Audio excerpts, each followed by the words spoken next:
Assalamualaikum warahmatullahi wabarakatuh. Allahu akbar, Allahu akbar, Allahu akbar, Allahu akbar, Allahu akbar, Allahu akbar, Allahu akbar, Allahu akbar, Allahu akbar, Allahu akbar kabira walhamdulillahi katsira wa subhanallahi bukratan wa asila. La ilaha illallah wallahu akbar, Allahu akbar walillahil hamd. Alhamdulillah, alhamdulillahilladzi ja'ala a'yadi bil afrahi was surur wa dha'afa lil muti'ina jazila ujur wa kammal dhiyana fata fi yawmil 'idhi li'umumil mu'minina bisam'ihimil mashkur. فسبحان من حرم صومه وأوجب فطره وحذر فيه من الغرور. أشهد أن لا إله إلا الله وحده لا شريك له العفو الغفور. وأشهد أن سيدنا محمدا عبده ورسوله المجيد الشكور صلى الله عليه وسلم وعلى آله وصحبه الذين يرجون تجارة لن تبور. أما بعد فيا عباد الله أوصيكم وإياي بتقوى الله واصبروا ورابطوا لعلكم تفلحون. Hadirin hadirat jamaah salat Idul Fitri rahimakumullah. Di pagi yang hari yang mulia ini, yang hikmat dan sakral ini, khatib berpesan khususnya kepada diri sendiri dan umumnya kepada jamaah seluruhnya untuk selalu meningkatkan kualitas keimanan kita kepada Allah Subhanahu wa taala. Meningkatkan kualitas ketakwaan kita dengan arti senantiasa untuk selalu berusaha menjalankan apa yang diperintah oleh Allah dan selalu menjauhi apa yang dilarang oleh Allah Subhanahu wa taala. Sejak tenggelamnya matahari di kaki langit belahan barat akhir bulan Ramadan, gema takbir, tahlil, tahmid dan tasbih berkumandang di seluruh dunia sebagai ungkapan rasa syukur yang dalam menyongsong harinya hari raya Idul Fitri, hari kemenangan dan bahagia dan penuh keampunan. Suasana 1 Syawal semakin semarak dan syahdu oleh gema takbir dan tahmid bersamaan dengan hilir mudiknya orang-orang yang mengantar dan menyampaikan zakat fitrahnya. Sungguh besar terasa nikmat kemenangan setelah 1 bulan penuh berpuasa Ramadan. Satu sisi kita bahagia menyambut hari raya Idul Fitri ini. Satu sisi kita patut bersedih karena kita akan meninggalkan bulan Ramadan, bulan penuh keampunan yang dimana banyak jutaan manusia yang sudah mendahului kita meminta kepada Allah untuk dihidupkan kembali, ingin bertemu bulan Ramadan ini dan bersujud kepada Allah. Kita yang masih hidup patut bersyukur masih bertemu bulan Ramadan dan ingin berharap selalu untuk bertemu bulan Ramadan berikutnya. Karena dalam bulan Ramadan ada ibadah yang sir, ibadah yang rahasia. Ketika kita berpuasa, itulah bentuk ibadah kita, rahasia kita kepada Allah. Ketika kita sholat, kita bisa bersama-sama dipandang oleh orang lain. Ketika kita haji, kita bisa dilihat oleh orang lain. Tetapi ketika berpuasa adalah urusan kita dengan Allah Subhanahu wa taala. Mungkin kita bisa saja makan minum di tempat tersembunyi agar manusia tidak mengetahui. Tetapi inilah hakikat kita, rahasia ibadah kita kepada Allah. Diceritakan di dalam surga nanti ada satu golongan yang tidak melewati jembatan Shiratal Mustaqim. Ada satu golongan yang tidak melalui hisab, dan malaikat pun terheran-heran bertanya kepada satu golongan ini, Siapakah engkau? Kenapa engkau mendahului masuk surga sedangkan yang lainnya masih melalui hisab? Lalu kemudian kaum golongan ini menjawab, kami adalah golongan orang yang beribadah secara sir, secara rahasia, secara sembunyi-sembunyi, ikhlas karena Allah Subhanahu wa taala. Hadirin sidang salat Id Hari Raya Idul Fitri rahimakumullah. Hari yang mulia ini merupakan hari kemenangan kaum muslimin setelah sebulan penuh melakukan jihad besar, bertempur melawan musuh yang selalu mengintai dan melekat dalam diri kita, yaitu hawa nafsu. Selama 1 bulan penuh pada siang hari Ramadan kita menahan diri dari makan, minum dan segala hal yang membatalkan puasa. Kita menahan godaan yang sejatinya makan dan minum itu halal bagi kita, akan tetapi pada siang hari diharamkan oleh Allah bagi kita di bulan Ramadan. Dan pada malam harinya kita melakukan sholat tarawih, tadarus Al-Quran, itikaf dan berzikir, memperbanyak sedekah sebagai amal soleh lainnya. Kita tunaikan zakat, baik zakat mal maupun zakat fitrah di akhir Ramadan. Maka hari ini tibalah saatnya hari kemenangan bagi kita. Semua umat Islam di seluruh dunia pagi hari ini merayakan kemenangan dengan mengagungkan kebesaran asma Allah, dengan bertakbir, bertahlil, tahmid dan tasbih sebagai ungkapan rasa syukur atas kemenangan yang berdasarkan keimanan kita. Akan tetapi ada satu negara saudara kita di Palestina yang saat ini masih mencekam. Mereka ketakutan untuk sholat bertarawih, mereka harus mentaruhkan nyawanya.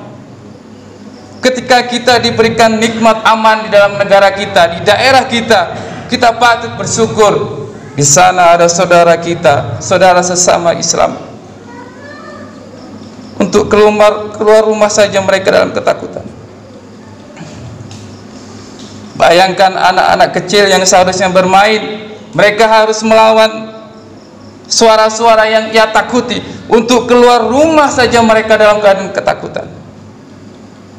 Kita patut bersyukur. Lalu apa yang kita bisa perbuat untuk mereka, keluarga kita? Yang pertama, jika kita melihat ada donasi untuk Palestina di tengah jalan, kasih semampu kita. Mereka untuk mencari makan, untuk keluar rumah saja dalam ketakutan, bagaimana mereka mau mencari makan?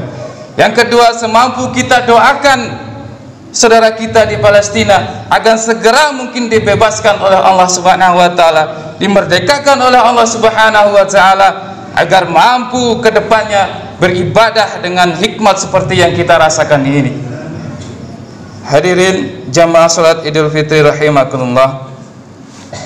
Perjuangan melawan dan mengendalikan hawa nafsu selama 1 bulan penuh bukanlah suatu pekerjaan yang ringan. Oleh sebab itu, prestasi pencapaian pengendalian nafsu itu mendapatkan penghargaan dari Allah berupa surga. Allah Subhanahu wa taala berfirman, Bismillahirrahmanirrahim. Wa amma man khaffa maqama rabbih wa nahan nafsa 'anil hawa fa innal jannata hiyal ma'wa. Dan adapun orang yang takut kepada kebesaran Tuhannya dan menahan diri dari keinginan hawa nafsunya, maka sesungguhnya surgalah tempat tinggalnya.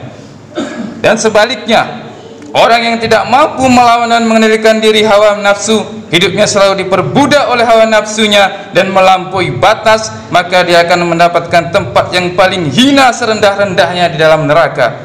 Sebagaimana yang dijelaskan oleh Allah, Bismillahirrahmanirrahim. Famma man tagha wa athara hayatan dunya fa innal jahima hiyal ma'wa. Adapun orang yang melampaui batas dan lebih mengutamakan kehidupan dunia, maka sesungguhnya nerakalah tempat tinggalnya. Allahu akbar, Allahu akbar, Allahu akbar walillahil hamd. Hadirin hadirat jamaah Idul Fitri rahimakumullah.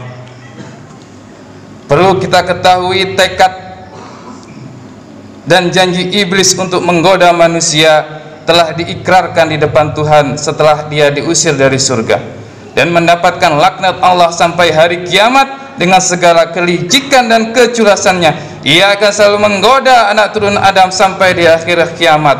sebagaimana yang diterangkan dalam ayat berikut yang artinya iblis berkata, karena engkau telah menghukum saya tersesat, maka saya akan menghalang-halangi mereka dari jalan yang lurus. Kemudian saya akan mendatangi mereka dari arah muka dan belakang, serta dari arah kanan dan kiri, dan engkau tidak akan mendapati kebanyakan dari mereka yang bersyukur. Hadirin hadirat jamaah Idul Fitri rahimakumullah, Allah juga berfirman dalam surat An-Nahl, dan janganlah kamu seperti seorang perempuan yang menguraikan benangnya yang sudah dipintal dengan kuat menjadi cerai-berai kembali. Ketahuilah iblis akan selalu berusaha untuk menggoda kita dalam keadaan apapun, terlebih dalam keadaan hari raya Idul Fitri ini. Kita boleh memakai baju yang paling baru, kita boleh memakai pakaian yang paling mahal, tapi ingat, jangan tanamkan kesombongan dari diri kita. Kita boleh memakai apapun yang baru untuk menyambut hari raya Idul Fitri ini, untuk bersyukur kepada Allah, tetapi jangan tanamkan rasa sombong, rasa pamer diri kita kepada orang lain. Karena dijelaskan dalam kisah, ada seorang yang ibadahnya kuat dan ada satu orang pemabuk berpapasan di tengah jalan. Jalan ini hanya bisa dilalui satu orang saja. Si pendosa ini bertemu dengan ustadz ini, akhirnya memberikan jalannya. Di dalam hati saja ustadz ini melihat pendosa ini, dia merasa ustadz ini paling benar dan dia pendosa dan dia akan masuk neraka. Dalam hati seorang ustadz ini berbeda dengan dalam hati seorang pendosa ini. Ketika melihat ustadz ini, si pendosa ini dalam hatinya berkata, saya ingin seperti ustadz itu, saya ingin bertaubat. Saat detik itu juga pendosa ini lebih terhormat di hadapan Allah Subhanahu wa Ta'ala, karena yang berilmu tadi menyombongkan dirinya, merasa paling benar. Saat merasa tidak punya dosa, saat itulah mereka sedang berdosa. Tetapi sependosa ini, saat ia melihat ustadz ini, ia ingin taubat seperti ustadz itu tadi. Maka itulah iblis, janji setan yang selalu menggoda manusia melalui kesombongan diri kita. Hadirin sidang Idul Fitri rahimakumullah, momentum Idul Fitri yang penuh berkah dan ampunan ini, marilah kita pergunakan sebaik-baiknya untuk bersilaturahim, bersimpuh di kehadiran kedua orang tua. Bagaimana seorang istri harus meminta maaf kepada suaminya, bagaimana seorang anak harus bersimpuh di hadapan orang tuanya, dan bagaimana kita harus saling memaafkan antar sesama kita. Dalam hadis disebutkan yang artinya, janganlah kamu memutuskan hubungan persaudaraan, jangan saling bertolak belakang, jangan saling emosi, jangan saling dengki, dan jadilah kamu hamba Allah yang bersaudara. Tidak halal bagi seorang muslim tidak menyapa karena permusuhan saudaranya selama di atas 3 hari. Hadis riwayat Bukhari dan Muslim. Terakhir, saya ingin menyampaikan satu kisah Nabi Muhammad di hari raya Idul Fitri. Ketika beliau ingin berangkat sholat Idul Fitri, seperti biasa beliau berangkat lebih awal. Di tengah perjalanan Nabi Muhammad menyaksikan beberapa anak yang sedang riang gembira menyambut hari raya Idul Fitri dengan berbagai bajunya yang baru. Tetapi ada satu anak kecil yang duduk menjauh dari kawan-kawannya yang sedang bermain. Lalu Nabi Muhammad menghampiri, "Nak, kenapa kamu tidak ikut bermain dengan teman-temanmu?" Lalu apa jawaban anak ini? Dia tidak mengetahui bahwa yang bertanya inilah Rasulullah SAW. Anak ini menjawab, "Wahai paman, bagaimana saya ini harus bergembira bersama mereka, sedangkan ayah saya telah meninggal karena mengikuti Rasulullah dalam bertempur, sedangkan ibu saya mengambil semua warisan ayah saya. Ibu saya menikah lagi lalu mengikuti suaminya, hampa hidup saya seorang diri." Terharu Nabi Muhammad ini meneteskan air matanya. Dia bertemu dengan anak yatim. "Kalau begitu wahai anak, maukah engkau ikut denganku dan Siti Aisyah menjadi ibumu?" Terkejut anak ini diketahui di hadapannya ada Rasulullah SAW. Tentu anak ini menjawab dengan senang hati, "Wahai Rasulullah, Diajaknya anak kecil ini, yaitu anak yatim, ke rumah, dikasihkannya pakaian yang baru, seperti anak-anak yang lainnya, dikasihnya makan dan sebagainya, lalu diajaknya ke masjid. Apa pelajaran dari kisah ini? Bagaimana Nabi Muhammad memuliakan anak yatim. Ini yang perlu kita ambil pelajaran di sini adalah bagaimana kita harus memberi, bersedekah, memuliakan anak yatim. Karena sabda Rasulullah, barang siapa yang memuliakan anak yatim, bersedekah, memakmurkannya, di surga nanti dia seperti dua jari ini berdekatan. Dia akan seperti jari ini yang selalu berdekatan denganku. Keadaan orang yang selalu bersedekah dan memuliakan anak yatim di surga nanti selalu berdekatan dengan Nabi Muhammad seperti kedua tangan ini, yang sangat dekat. Begitulah diceritakan dalam kitab Durratun Nasihin. Hadirin hadirat jamaah Idul Fitri rahimakumullah. Mudah-mudahan dengan segala puasa Ramadan dan Idul Fitri ini kita benar-benar telah kembali kepada hakikat kemanusiaan dan fitrah keaslian kita sebagai manusia yang suci dan mulia, menjadi makhluk pilihan Allah, pengemban amanah di muka bumi ini. Imam Ghazali menyatakan bahwa manusia merupakan pabrik makhluk penciptaan Tuhan yang paling sempurna, maka jangan kotori kita untuk merusak kesempurnaan kita. Akhirnya saya pribadi meminta maaf apabila dalam menyampaikan kesalahan kepada Allah saya memohon ampunan. Mudah-mudahan puasa kita diterima. Adapun jika ada kesalahan dalam berpuasa kita, mudah-mudahan kita dipertemukan bulan puasa berikutnya, kita mampu memperbaikinya. Dan mudah-mudahan hari ini benar-benar kemenangan bagi kita, benar-benar menjadikan diri kita menjadi kembali ke suci, menjadi introspeksi diri kita masing-masing. Mudah-mudahan juga Allah telah menyiapkan surga bagi kita semuanya. Amin amin ya rabbal alamin. Ja'alallahu wa iyyakum minal 'aidin al-faizin al-maqbunin wa barakan lana fil qur'anil 'azim wa takammala bima fihi minal ayati wa dzikril hakim innahu huwal barru wal rahim. A'udzu billahi minasy syaithanir rajim. Qad aflaha man tazakka wa dzakara isma rabbih fasalla wa rabbih firli wa arham wa anta khairur rahimin.